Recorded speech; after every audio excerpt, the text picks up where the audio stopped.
Bismillahirrahmanirrahim.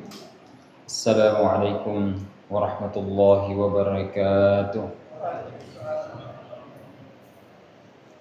Alhamdulillahilladzi ja'ala syahra ramadhana sayyidash syuhur wa dha'afa fihi alhasanati wal ujur. Ahmadu rabbi wa ashkuruhu innahu ghafurun syakur. Wa asyhadu an la ilaha illallah wahdahu la syarika lah. وأشهد أن نبينا محمدا عبده ورسوله أفضل من صام وقام وطاف بالبيت صلى الله عليه وعلى آله وصحبه ومن تبعهم بإحسان إلى يوم الدين أما بعد. Dan jamaah Isya yang mudah-mudahan kita semua diberkati Allah Subhanahu wa taala. Tidak terasa Ramadan akan meninggalkan kita semua. Kita sudah berada di malam yang ke-25, 24 puasa telah kita tunaikan. Mudah-mudahan amal ibadah kita, zikir, doa kita semuanya dikabulkan Allah Subhanahu wa taala. Salam dan salawat juga kita haturkan kepada teladan sejati kita Rasulullah sallallahu alaihi wasallam yang disebutkan dalam hadis Aisyah radhiyallahu anha bahwa kana sallallahu alaihi wasallam idza dakhala al-ashrul awakhir min Ramadan, bahwa Rasulullah kalau sudah memasuki 10 terakhir Ramadan maka amalan beliau tingkatkan. Yang pertama adalah syadda mi'zarah, beliau kencangkan ikat pinggangnya. Ini adalah bahasa kiasan bahwa Rasulullah meninggalkan rumah, meninggalkan istri beliau, anak beliau untuk memfokuskan ibadah di 10 terakhir Ramadan, yang kemudian kita kenal ibadah itu adalah ibadah iktikaf, yang tentu merupakan juga satu ibadah yang disunnahkan terutama sekali di bulan suci Ramadan ini, khususnya di 10 terakhir di bulan suci Ramadan. Jadi meskipun ini sunnah, tetapi ya minimal pernah kita amalkan sekali seumur hidup kita. Jadi jangan nyarangi bahwa kalau saya diberikan kesempatan Allah Ramadan tahun depan, insya Allah saya akan i'tikaf misalnya 10 malam. Itu baik untuk kita lakukan, karena i'tikaf ini menjadi ibadah rutinitas Nabi kita sallallahu alaihi wasallam di setiap bulan suci Ramadan. Bahkan di 9 kali beliau mendapatkan Ramadan, beliau i'tikaf di setiap tahunnya selama 10 hari, dan di tahun ke-10 di akhir hayat beliau mendapatkan Ramadan, beliau malah i'tikaf sampai 20 malam. Jadi dari malam 10 sampai malam terakhir. Beliau lakukan seperti itu untuk mendapatkan keistimewaan 10 terakhir bulan suci Ramadan, yang sudah mungkin kita sering dengarkan berbagai macam keutamaan yang Allah Subhanahu wa taala siapkan bagi hamba-hambanya yang memanfaatkan kesempatan tersebut. Kemudian yang kedua adalah amalan beliau wa ahya lailah. Beliau menghidupkan malamnya. Menghidupkan malam di sini maksudnya begadang. Beliau tidak tidur, tetapi Nabi sallallahu alaihi wasallam melakukan berbagai macam ibadah yang beragam. Mulai dari zikir, doa, bahkan salat Nabi kita sallallahu alaihi wasallam, sebagaimana hadits Aisyah radhiyallahu anha juga mengatakan bahwa aku melihat Rasulullah salat malamnya itu 11 rakaat, baik di Ramadan ataupun di luar bulan suci Ramadan. Tapi kata beliau, jangan tanyakan panjangnya salatnya Rasulullah. Artinya saking lamanya beliau berdiri di dalam salat, sampai-sampai kaki beliau bengkak saking lamanya beliau berdiri. Sehingga disebutkan dalam riwayat itu, pernah ada salah seorang sahabat elokina coba-coba bagaimana ibadah Rasulullah sallallahu alaihi wasallam. Sehingga sahabat ini minta izin dan salat di belakang Rasulullah, di samping Rasulullah karena hanya satu orang, maka di samping Rasulullah sallallahu alaihi wasallam. Maka sahabat ini ikut salat. Lalu di rakaat yang pertama Rasulullah membaca surah Al-Baqarah hampir 2,5 juz. Silampak satu halaman lagi masuk 2 juz, 2,5 juz. Maka sahabat ini bilang, mudah-mudahan kau syapu ni Al-Baqarah, sujud ni Nabi, rukuk ni Nabi tak. Ternyata Nabi tidak rukuk. Nabi lanjutkan masuk surah Ali Imran. Sahabat ini bilang, mudah-mudahan dia tinnah kufuran Ali Imran, rukuk ni Nabi tak. Ternyata Nabi tambah lagi surah An-Nisa, 6 juz lebih Nabi baca dalam satu rakaat. Artinya itulah ibadah Nabi kita sallallahu alaihi wasallam. Kalau itu yang dilakukan maka ya mapamula furaisa letu dinar letu upa. Itu waktu yang Nabi gunakan untuk salat. Saking lamanya beliau dalam ibadahnya. Sehingga Aisyah radhiyallahu anha bertanya, "Ya Rasulullah, kenapa engkau menyiksa dirimu? Bukankah Allah telah mengampuni dosa-dosamu yang telah lalu maupun yang akan datang?" Nabi mengatakan, "Afala akunu abdan syakura?" Kalau begitu mengapa aku tidak menjadi hamba Allah yang bersyukur atas semua nikmat yang Allah berikan kepada aku. Sekaligus memberikan keteladanan kepada kita bahwa tidak ada satupun orang yang mampu menandingi atau menyamai ibadah Nabi kita sallallahu alaihi wasallam. Kemudian yang ketiga, amalan beliau selain menghidupkan malamnya adalah wa aiqadha ahlahu. Beliau juga membangunkan keluarganya. Bagaimana Rasulullah membangunkan keluarga beliau padahal beliau iktikaf di masjid? Pero ke iktikaf kita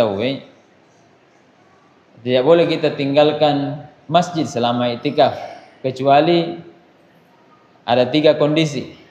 Yang pertama adalah boleh meninggalkan masjid ketika kita misalnya atau tidak ada panitia yang mengurus konsumsi bagi mu'takif orang yang itikaf, jadi harus pergi mencari makan di luar atau mau buang hajat di luar. Tapi kalau masjidnya ada maka tidak dibolehkan keluar. Tapi kalau tidak ada makan maka boleh mencari di luar ataupun mungkin alangkah baiknya kalau ada yang mengantarkan makanan. Tapi kalau ini tidak ada maka boleh kita meninggalkan masjid untuk melakukan kebutuhan itu.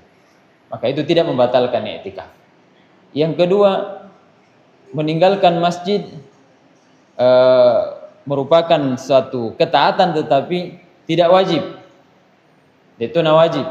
Misalnya menziarahi orang yang sakit, menjenguk orang yang sakit atau mengantar jenazah ke pemakamannya. Ini boleh dilakukan kalau si mu'takif ini di awal iktikafnya dia niatkan bahwa kalau saya beriktikaf dan mati misalnya bali bulau atau kenalan saya, maka saya akan melayatnya, mengantarnya. Maka itu dibolehkan. Kalau dia niatkan dari awal ketika iktikaf, maka dia boleh meninggalkan keluar dari masjid untuk keperluan itu karena dia mensyaratkan di awal iktikaf. Setelah itu kembali lagi ke masjid. Maka itu boleh. Yang ketiga dan ini yang tidak boleh adalah iktikaf tapi loto mabalu difasai, loto mangelih, loto nantere ini nama libu. Maka itu batal iktikafnya kalau model yang ketiga ini yang kita lakukan. Perjalanan yang dimuliakan Allah Subhanahu wa taala. Kita kembali kepada bagaimana Rasulullah sallallahu alaihi wasallam membangunkan keluarga beliau ketika beliau i'tikaf. Maka jawabannya adalah bahwa Rasulullah membangunkan mereka itu secara langsung karena rumah-rumah atau tepatnya bilik-bilik rumah istri Rasulullah sallallahu alaihi wasallam itu bersampingan langsung dengan masjid. Bahkan pagarnya, dindingnya masjid itu juga dinding rumah Rasulullah. Sehingga disebutkan dalam riwayat Rasulullah kadang ketika beliau iktikaf, beliau kasih masuk kepala jendela, lalu Aisyah yang menyisirnya dari dalam rumah. Artinya bersambung langsung. Maka tidak bukan menjadi masalah untuk membangunkan mereka. Kenapa semua ini? Kenapa kita harus mengencangkan ikat pinggang kita, kemudian menghidupkan malamnya, dan yang ketiga membangunkan keluarga? Semuanya ini adalah untuk mengejar yang Allah janjikan di 10 terakhir, khususnya di malam-malam ganjil, yaitu keistimewaan khairun min alfi syahr, lebih baik daripada 1000 bulan. Inilah yang tentu banyak umat Islam yang salah ranking. Kalau ranking yang lain mungkin tepat, tapi kalau ranking akhirat selalu salah ranking. Kenapa orang untuk akhirat selalu salah ranking, tapi kalau untuk dunia pas-pas semua hitungannya? Karena itu tadi, bahwa kita belum mencintai akhirat sebagaimana kita mencintai dunia. Karena itu, apa yang perlu kita persiapkan? Terlebih lagi kita sekarang berada di malam ganjil yang ketiga. Jadi 2 nilabe, malam 21 sudah lewat, malam 23 sudah lewat. Sekarang kita berada di malam ganjil yang ketiga. Dan Nabi SAW menyarankan kita iltamisuha fil autar. Carilah pada malam-malam ganjil Lailatul Qadar tersebut. Nah, tidak usah kita mencarinya pakai teleskop, pakai ini, pakai alat. Cara mencari Lailatul Qadar adalah hidupkan malam itu dengan ibadah. Yakinlah bahwa seolah-olah itu adalah malam Lailatul Qadar sehingga kita bisa memaksimalkan ibadah kita. Kalaupun misalnya di masjid ini kita Qiyamul Lail, kan panjang waktunya. Setelah Qiyamul Lail sampai ke sahur itu panjang. Gunakanlah waktu itu untuk baca Quran, gunakan waktu itu untuk berzikir, gunakan waktu itu untuk bertafakkur. Dan ini salah satu yang belum kita biasakan, bertafakkur, menghayati ciptaan Allah, menghayati kekuasaan Allah, membayangkan bagaimana surga Allah, membayangkan bagaimana dahsyatnya azab Allah. Sehingga Al-Quran mengatakan wa yatafakkaruna fi khalqis samawati wal ardh. Bertafakkur bagaimana dalam proses penciptaan langit dan bumi. Kalau itu akan menjadikan kita akan semakin merasa hina di hadapan Allah Subhanahu wa taala, dan itu akan melahirkan sikap tawadu kita, rendah hati kita ketika kita menghinakan diri kita di hadapan Allah Subhanahu wa taala. Jadi itu juga ibadah yang baik untuk kita lakukan tepat di malam-malam ganjil seperti ini. Para jemaah dimuliakan Allah Subhanahu wa taala. Kenapa keistimewaan ini begitu besar? Karena sekali lagi ini adalah bonus yang luar biasa yang Allah sediakan untuk kita semua. Karena bagaimanapun upaya kita, usaha kita, maka tidak akan bisa sama dengan umat terdahulu yang Allah berikan umur panjang. Tetapi Allah istimewakan kita dengan dilipat gandakannya amal saleh yang kita kerjakan. Sehingga sebab turunnya itu surah Al-Qadar, sebutkan dalam kitab tafsir, bahwa suatu ketika Rasulullah Sallallahu Alaihi Wasallam sampaikan bahwa di Olo dulu ada pemuda dari kalangan Bani Israel yang menghabiskan umurnya 1000 bulan, ya kurang lebih 83 tahun, ya karena usia rata-rata umat dulu panjang, sehingga orang ini kata Rasulullah menghabiskan hidupnya selama 1000 bulan untuk berjihad di jalan Allah Subhanahu wa taala. Jihad ini kalau dianggap sebagai satu permisalan satu bangunan Islam ini, dalam satu bangunan, kalau fondasinya itu akidah, tiangnya adalah salat, kemudian akhlak adalah buah daripada bangunan Islam. Syopo naroko misalnya bangunan, kubahnya di atas ujungnya itulah yang disebut dengan zirwatu sanamil Islam, puncaknya selengi. Dan jihad di jalan Allah itu adalah zirwatu sanamil Islam, puncak ajaran selengi. Orang ini menghabiskan waktunya untuk itu, mengamalkan puncak ajaran Islam. Maka para sahabat mengatakan, "Baigana maka mulia ya Rasulullah. Siapa yang bisa menyamai ibadahnya orang 100 tahun dihabiskan waktunya untuk membela agama Allah?" Maka kata Nabi sallallahu alaihi wasallam, ada yang bisa menyamai, yaitu orang yang beribadah pada malam Lailatul Qadar, yang Allah katakan Lailatul Qadri khairun min alfi syahr. Lailatul Qadar itu lebih baik daripada 1000 bulan. Satu malam tetapi dilipat gandakan sama dengan orang yang beribadah selama 1000 bulan lamanya. Alangkah ruginya kalau kita tidak memanfaatkan kesempatan emas ini hanya dalam waktu 10 hari saja, 10 malam saja tepatnya, kita tidak sia-siakan. 10 malam lagi diperkecil lagi, malam-malam yang ganjil lagi. Artinya 21, 23, 25, 27, 29, 5 kesempatan ini. Kodek pale dulu hidup pangi 10 malam ini, maka amankan 5 malam ini. Apalagi sekarang deto gaga 2 versi ama mua. Coba kada puasai 2 versi sih, maka harus supaya yakin amankan 10 malamnya.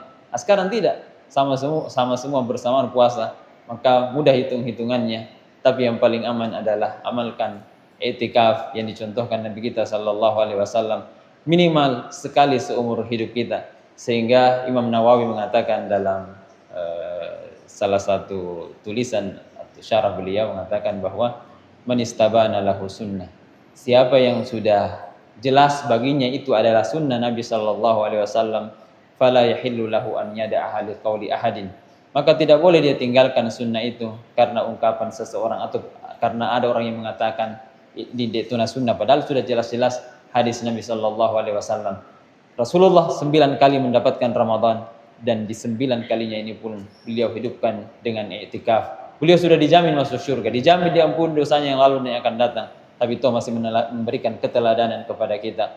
Maka karena itu, kode pale dule pugau kiro jama-jamangi sepanjang hayat kita, minimal kita niatkan sekali seumur hidup kita. I'tikaf lillahi ta'ala, kita betul-betul i'tikaf. Tapi ini juga butuh perencanaan yang matang, yang baik, supaya kita dalam i'tikaf bisa betul-betul fokus untuk beribadah dan fokus untuk meraih keistimewaan khairun min alfi syahr yang Allah Subhanahu wa taala janjikan kepada kita semua. Mudah-mudahan kesempatan emas ini sekali lagi dapat kita manfaatkan dengan sebaik-baiknya, karena sekali lagi kesempatan ini kadang tidak datang sampai 2 kali. Banyak jamaah kita yang dulu ada di saf-saf awal di sini masih membersamai kita di bulan Ramadan yang lalu. Tapi kita tanya di mana beliau saat ini?